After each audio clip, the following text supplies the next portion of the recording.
وبركاته. Welcome in this very first video in our course, Tajweed course for non-Arabic speakers, part 1. In today's video, we are going to take a very brief introduction about the course. So firstly, we're going to talk about the book that we are going to discuss for this course. We will discuss Tajweed Rules of the Quran book written by Karima Krispinski. Okay, these are the new versions of the video, the new versions of the book. Okay, and for us, we're going to take only part 1 for this course. Okay, now the book I'm explaining is this one, an older version, and it is available on the author's website, and it's available down in the description if you want to download it. Okay, let's start.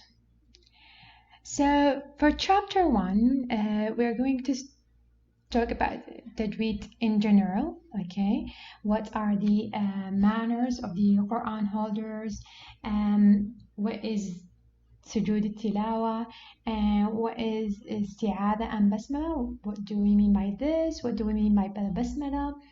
And what are the levels of recitation? Then principles of Tajweed. These are very important. And we will finalize it with errors in pronunciation. Okay, so this is regarding chapter 1.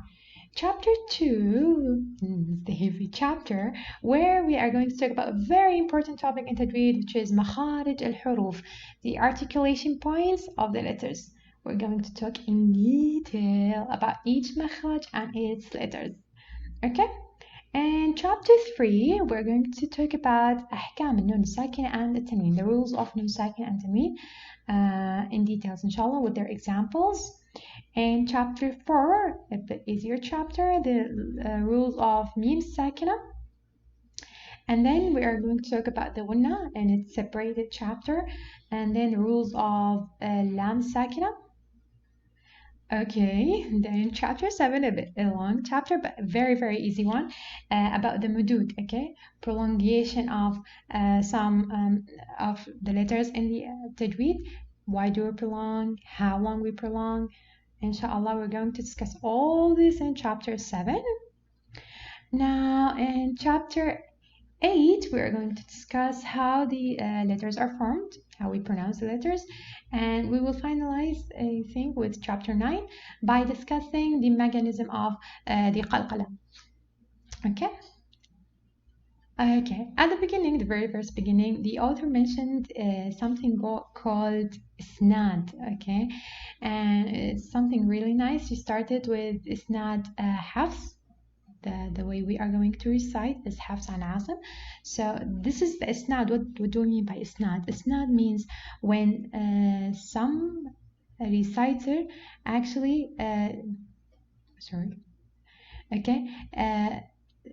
we write it's, okay, so this is the reciter Hafs. He studied Quran from his teacher Asim, and Asim studied from these teachers and up to the Sahaba, and the Sahaba studied Quran from or learned the Quran from the Prophet, peace be upon him, and the Prophet, peace be upon him, took the Quran from Jibreel, and Jibreel heard the Quran from Allah subhanahu wa ta'ala. So this kind of series, we call it Isnad. Okay, so this is what we call Isnad. Then the author actually have mentioned her Isnad. So as you can see here, it's a bit small, but at the very bottom here, okay, let me enlarge it a bit. Okay, here you can see this is her name, Karima. Okay, and she took it from her teacher, then from Ayman Suwaid up to even more to the Prophet, peace be upon him. So 30 here is not, or here sometimes we call it Ijaza, Sanad is 30 level up to the Prophet, peace be upon him. Okay. Yeah, from this point, I ask Allah that everyone who's listening, watching, grant us all Ijaza and Quran, inshallah. But moving on. Here, the author had mentioned some Quranic markings, and this is very important note. These markings are according to the Uthmani script, okay, the Mus'haf of Medina. So if you are having different printing of Quran, maybe you won't find these kind of markings. Okay, so to begin with, we have this rounded zero, round zero. Okay, so when we found such a marking, what do we do in the recitation? As you can see here, this is an example. Here we have this wow, and on top of it we have this small zero. Okay, so here in this case, actually this round zero cancels the letter, literally cancel it. So we read and completely ignore this letter. Okay, so how we recite it? أولئك, أولئك. Okay, so we ignore the waw. We don't say أولئك, no.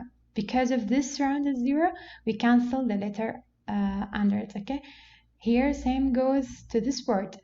Here we have two ya. Okay, so do we pronounce it بأيد? No, since here we have rounded zero, so this ya is cancelled. So how we pronounce it? بأيد. Okay, same goes for this word. Here we have another ya. Okay, but because on top of this ya we have the rounded zero, so we cancel this ya. نبئي, نبئي. Okay, so this and this round zero actually cancels the letter. Either you are continuing your recitation or you're stopping. So what do I mean by this? For example, if I want to pronounce this word by stopping on it, okay, min naba. Okay, so I completely cancel this letter, min naba. Okay, if I want to continue my recitation, min naba'il mursalin. Okay, so this rounded zero cancels the letter in two, regardless if you want to continue your recitation or you want to stop. Okay, moving on. The second marking here is the what we call it the standing oblong zero.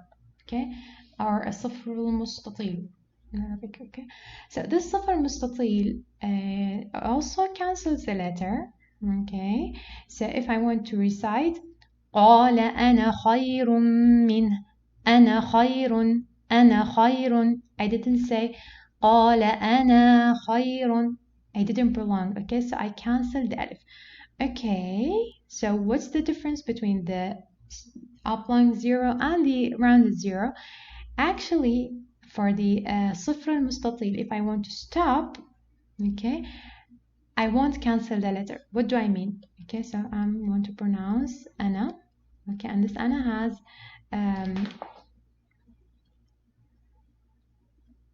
has this oblong zero. So how I'm going to pronounce it? If I want to stop, okay, أنا. Okay, so this oblong zero works only or cancels the letter only if I am continuing my recitation. But if I want to stop, خلاص, we completely ignore the oblong zero. أنا. Let's take this example. Okay, this one. I'm going to recite it in two ways. The first one while continuing. Okay. لكن هو الله, لكن هو. Okay, so I completely cancel the alif.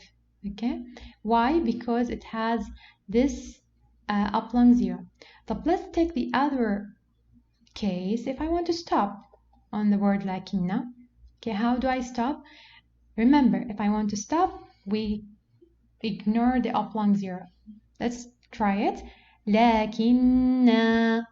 Okay, لكن. So in this case, in case of stopping on the word, I cancel the effect of the oblong zero and I pronounce the letter normally. لكن.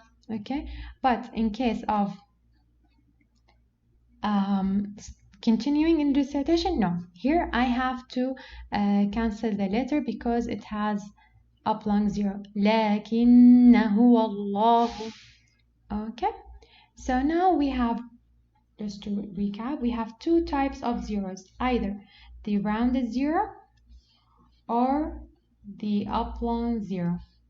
two types of zeros. Okay, for this one, okay, if it works in both cases. Either you want to continue, it will work and it will cancel the letter, and in case of stopping. So in both cases, this zero actually will work.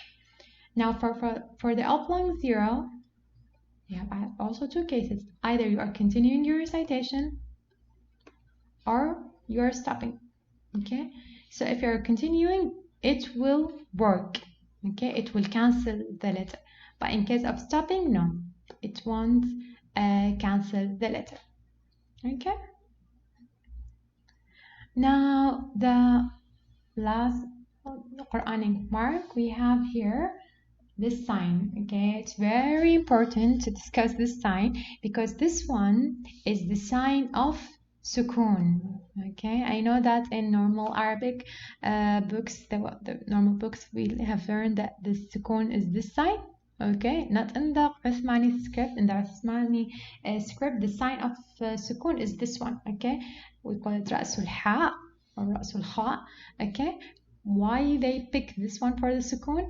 Actually, because when the letter has Sukun, it means that the letter has no haraka. The letter has no vowel on it. Okay, so another way, this letter is very light, or in Arabic khafif. Okay, so they pick this one, the kha, okay, and they chose it as a sample of Sukun. Okay, ha, kha. Okay, they removed the dot. Okay, so this sign in the Quran, this one, and this one indicates Sukun. قد, min, wa, hum, tum. Okay. Now, there's a small note that we have another, like actually the absence of haraka in the Quran. If there is no vowel, and we have this, for example, if we have min like this, and it has nothing on top of it. Okay, so in this case, if the letter has nothing on top of it in the Quran, that means also that this harf is sakin, or it has no vowel. So for the sukun, we have two signs, either the ra's al-ha or the absence of haraka. Okay. Now, yeah, these are another also Quranic markings, and this is very important, very important. Sometimes we have small letters. We have small alif, we have small ya, we have small waw, we have small noon, okay?